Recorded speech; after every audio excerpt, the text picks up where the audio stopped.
So this video is about a Native American named BlackHawk. I never really known anything about BlackHawk before this video, so I found it very informative. I'm gonna keep doing stuff like this the entire month of November. So I'm gonna have, I think there's 30 days in November, so 30 videos. So I think it just helps me be a better professional if I can know more about different cultures. So since November is Native American Heritage Month, I'm doing Native American Heritage. I was thinking for like Black History Month, focusing on Black history for, that sort of thing. For June, you have Gay Pride Month and focusing on that. So anyway, I hope you enjoy, and I hope, the videos I put up are informative enough. But like the video, share, subscribe, whatever, comment. Look forward to hearing from you. It's hard not to empathise with historical Native Americans, particularly those such as BlackHawk, who would sacrifice everything to defend his home against invaders, only to lose all the same. BlackHawk was born in 1767 in the village of Saukenuk on the Rock River, now modern-day Illinois. BlackHawk's father was a well-respected and honoured member of his community, being the tribe's medicine man, one who provides healing as the name implies. We don't know much about BlackHawk's youth, other than at the age of 15 he joined his father on a raid against the Osage, a notorious tribe who would dominate the area of Missouri and become both feared and revered by neighbouring tribes. The skirmish against the Osage would result in him killing and scalping his first enemy, scalping being the process of cutting off someone's scalp with their hair still attached and keeping it as a trophy. This would earn him much admiration in the eyes of his people, and would be the stepping stone for him to establish himself as a war captain, where he'd lead other raids. At the age of just 19, he led 200 men into battle against the Osage tribe once more, in which he personally killed 5 men and 1 woman. BlackHawk would attain an important role in his tribe, as he would be ushered into a prominent role upon the death of his father, who had sustained wounds in battle. The death of his father would hit him quite hard, however, and it would take the young BlackHawk quite some time to mourn his loss. But in the next few years, BlackHawk would continue his raids on the Osage clan, at least up until 1812, when he was 45 years of age. He would serve as a war leader of a Sauk band in the village of Saukenuk, which boasted around 200 warriors. It wasn't until the war in 1812 between the forces of Great Britain and its occupancy in modern-day Canada and that of the United States was BlackHawk notably mentioned in history. You see, the British had a bit of a Napoleon issue going on in Europe and dedicated many of their resources to dealing with him.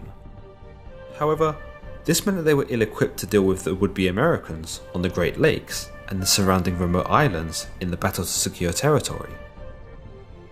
So the British began forming alliances with the native tribes, as well as with BlackHawk, who was commissioned as a brigadier general. This would earn him command over all native allies at Green Bay, and he was presented with a silk flag, a medal, and a written letter of recommendation from the British government. During this war, BlackHawk and the natives would fight in several engagements with Major General Henry Proctor on the borders of Lake Erie. BlackHawk would also engage in several skirmishes, though even with British backing, he was repelled by the United States forces even when they were outnumbered, like in the case of Fort Stephenson, where the United States forces repelled the enemies using tactical marksmanship and a cannon known as Old Betsy. BlackHawk despaired over the many lives lost at the hands of the United States. In the end, he decided it was best to return home back to Saukenuk. However, upon returning home, he would find his rival, Keokuk, had become the tribe's war chief and had taken his place. Outraged by this, and seemingly cast out, BlackHawk rejoined the British Army in an effort to put an end to the bloodshed of his people. However, it was around this time in 1804 where the governor of Illinois, William Henry Harrison, drew up a treaty that legally allowed him to purchase the lands of the Sauk tribe and the Fox tribe. The treaty would see the United States donate $1,000 a year to the Sauk and Fox tribes, and would also guarantee the tribes the right to hunt and plant on their lands despite no longer owning it. These terms would apply until the US decided that it was time for the natives to leave and relocate. The treaty was signed, but not necessarily by those who were authorized to do so. The tribe leaders deemed the treaty illegitimate, as it was not signed by anyone qualified or by anyone who spoke for the tribes as a whole. As history reports, the treaty was signed by a Sauk chief named Quashquami.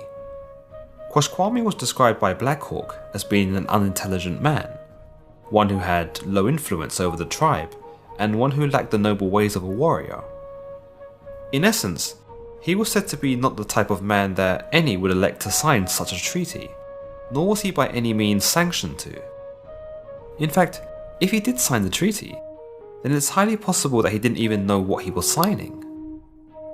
Quashquami later recalled that a man from his group had been captured by the United States for killing one of their own. Quashquami and his men went to peacefully negotiate with the Americans to free their ally, to which the American chief declared that he would free him on the condition that they would trade for part of their land. Wishing to free his comrade, Quashquami was said to agree to this trade, but only agreed upon a small spot of land on the west side of the Mississippi. Supposedly, when this was all agreed upon and the prisoner was released, the United States forces shot him dead when he was running towards Quashquami. It was later understood by BlackHawk in his autobiography that Quashquami and his men were drunk, and that this interpretation of the events by Quashquami was all BlackHawk had known about the Treaty of 1804 that would see him and his tribe booted out of their homes. BlackHawk states in his autobiography that Quashquami assured him that he never consented to the selling of their land and that the Americans had been disingenuous with their treaty. It wasn't until 1828 did the United States decide that it was time for the Sauk and Fox tribes to leave their land, as the treaty stated. Keoku, who was BlackHawk's rival, had now taken his place and decided that resistance was futile and led the natives away from their home and towards the Iowa River. BlackHawk though condemned this act as cowardice, and with his own band of warriors, stood in defiance of the Americans. In April 1832, BlackHawk was motivated by the promises of an alliance, once more with the British, to repel the United States forces. He would attain more than 1,500 people in what would be called his British Band, though it would consist of both warriors and non-combatants, such as women and children. He would find no allies when venturing into Illinois, an act that made the new American settlers nervous to their presence. The American militia misconstrued BlackHawk's band as a threat, and upon their return to Iowa, the Americans would engage in what may have been an unprovoked attack, in what would be known as the Battle of Stillman's Run. Many historians debate as to whether BlackHawk's entourage were engaged deliberately by the US, or whether this was an accident. Some sources even argue that BlackHawk and his British band attacked first, and that the American settlers were merely defending themselves. Accounts at the time of course vary, where the Americans state they were subduing other instances of Sauk assaults, and so were justified in mistaking BlackHawk's men for attackers. Sauk accounts, including those from BlackHawk himself, indicate that they were unjustly pursued simply because they were natives. Either way, a number of violent engagements ensued, and the war progressed where factions of other tribes soon joined BlackHawk in his quest to rebel against the American settlers. The war stretched on with battles and skirmishes on both sides, but one that sticks out is the Battle of Wisconsin Heights. BlackHawk and his entourage were still fleeing the militia, which was led by Colonel Henry Dodge of Illinois. The militia would march for 25 miles after BlackHawk, as well as sending the Ho-Chunk tribe, a native tribe who had allied themselves with the United States forces to scout further ahead. Unable to find food and provide enough provisions for his band of warriors, as well as the elderly, the women and the children, BlackHawk soon found that many were in poor health, some even starving to death on the road. In his autobiography, BlackHawk stated that he had no intention in battling the Americans at this time, as his only concern was the well-being of his people. Instead, he sought to escape back across the Mississippi River, but upon the approaching of Colonel Henry Dodge's militia, he was left with no choice but to fight.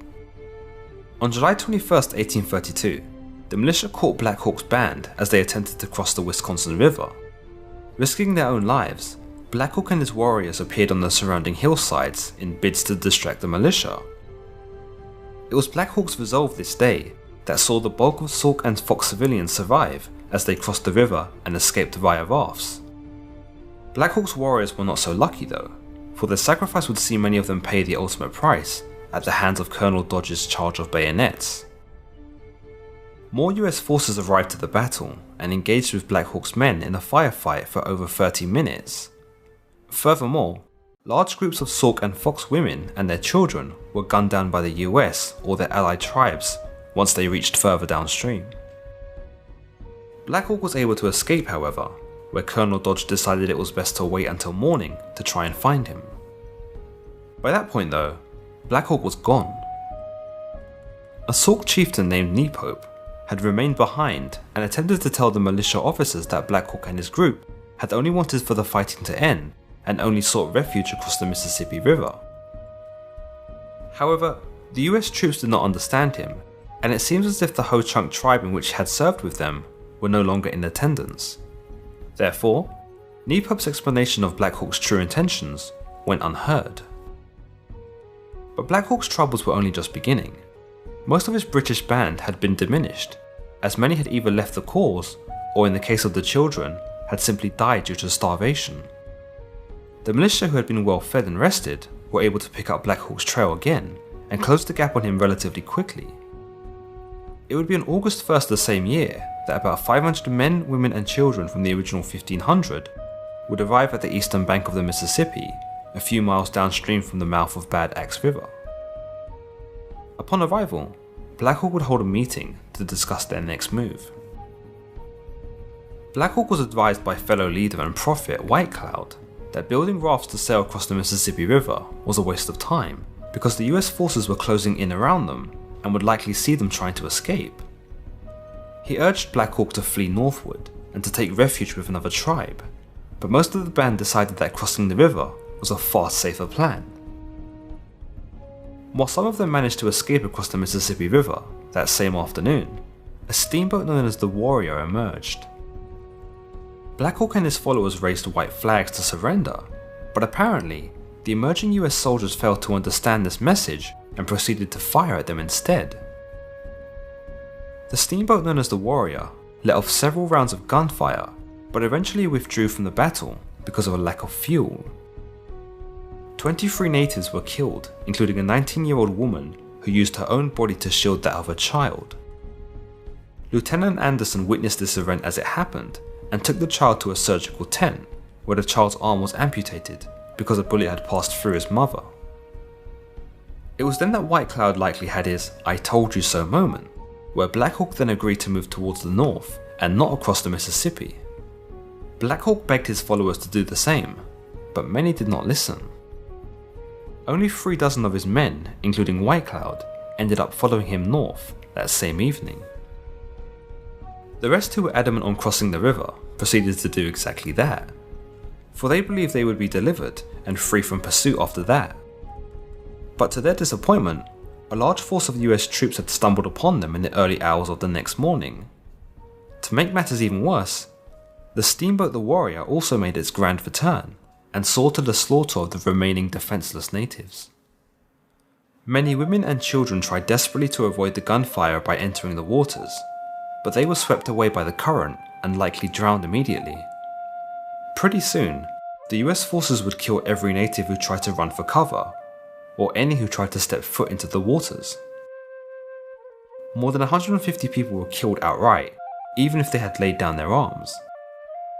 Those who did escape the gruesome scene only found a temporary relief, for they were captured and killed by another tribe who had joined the US Army. Only 5 soldiers of the United States Army were killed during the skirmish, whilst 19 were injured. You can see how this was a very much one-sided battle, with the US's superior weaponry easily overpowering the natives who were tired, hungry, and likely on the verge of death, having been pursued so relentlessly. Many historians refer to the event as a massacre, but the most compelling account comes from Major John Allen, who stated that killing the natives was a mistake. He said that had they come to meet and surrender, they would have been taken as prisoners of war and not simply decimated. He goes on to explain that it was a horrid sight to witness little children wounded and suffering, but that because they were an enemy of the US, it was justified. BlackHawk and the rest of his band would eventually make their way towards La Crosse River, where they camped for several days before encountering members of the Ho-Chunk tribe. The tribe counselled the band to surrender, and despite initial refusal, both BlackHawk and White Cloud would eventually stop their struggle and submit. BlackHawk, White Cloud, Neopope, and several other leaders were imprisoned for 8 months near St. Louis, Missouri, before they were taken east as ordered by US President Andrew Jackson, and paraded about so as to impress on them the power of the United States. The leaders were met with crowds of people, many fascinated by them, and granting upon them an almost celebrity status. However, in areas like Detroit, the crowds were far less welcoming and chose to burn hanged effigies of the native leaders. BlackHawk was eventually freed and granted to live the rest of his life with the Sauk along the Iowa River. At the end of his life, he was said to reconcile with the American settlers and with his rival Keokuk, who was now the leader of the tribe. He would die on October 3rd, 1838, after a bout of illness. In some of his last words, BlackHawk stated, "It has pleased the Great Spirit that I am here today. I have eaten with my white friends. The earth is our mother. We are now on it. With the Great Spirit above us, it is good. I hope we are all friends here. A few winters ago, I was fighting against you. I did wrong, perhaps, but that is past. It is buried. Let it be forgotten. Rock River was a beautiful country. I liked my towns, my cornfields, and the home of my people. I fought for it, but now it is yours. Keep it as we did, and it will produce you good crops." Let me know in the comments below what you thought about BlackHawk, and whether the man was a hero in his own right, or whether you saw him as more of a villain. Do you agree with the Treaty of 1804 and believe it was all done above board? Or do you think the Sauk chief Quashquami had no right signing that document and therefore making the contract invalid? What about the massacre at the Mississippi River? Were the United States forces justified in killing off their enemy, or was it perhaps a touch overkill? As always guys, if you've liked this video, then do give it a thumbs up and don't forget to subscribe. Let me know if you've enjoyed this video of Native American history and whether you'd like me to cover more legends in this category. I'm looking for some suggestions, so feel free to fire away in the comments. Until the next time guys.